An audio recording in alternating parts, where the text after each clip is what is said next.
Dia mavakosa eo amin'ny tontolo ny fanatanjahantena Resin'Iarivo Rugby Club na ny IRC ny TAM Anosibe nandritra ny lalao fifanintsanana fiadiana ny tompondakan'ny ligin'Analamanga hoan'ny sokajy top 14 omaly tolakandro teny amin'ny kianjan'ny makiteny Andotapenaka. Resin'Iarivo kely foana no nitandrevaka sy tsy fahamatorana ny tanora Anosibe milalao nandritra ny fiadiana ny tompondakan'ny ligin'Analamanga hoan'ny sokajy top 14 io tolakandro io teny amin'ny kianja makiteny Andotapenaka.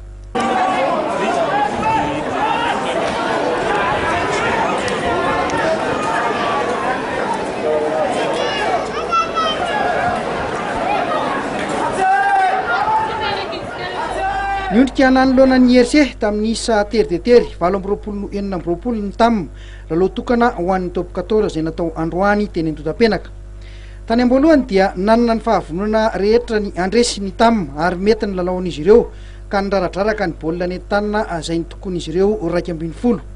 Tetsakilan'izay kosa ny IRC tsy nahavita nandrafitra fanafiana mihitsy fa dia niary tena fotsiny izay hors-jeu ihany no mba voatsaran'izy ireo ka ny tokony 2-20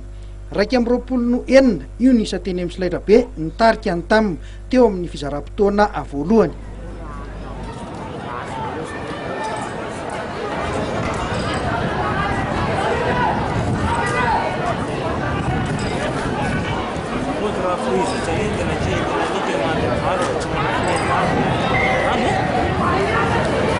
Teo amin'ny fidirana faharoa dia nanova tetikady ny IRC izay nanafainganany lalao tany amin'ny 3 quart. Vokany nanao fahadisoana matetika ny TAM.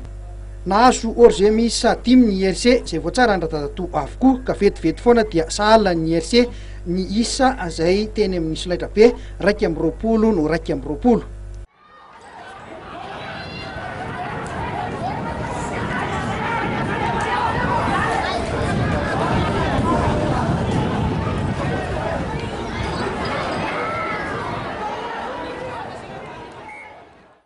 Nanomboka teo vao taitaitra indray ny TAM maka dia nahazo hors-jeu 2 nanoloana ny aintso rehefa nanao fahadisoana ny IRC saingy tsy nisy tafiditra kokoa zany na dia iray aza.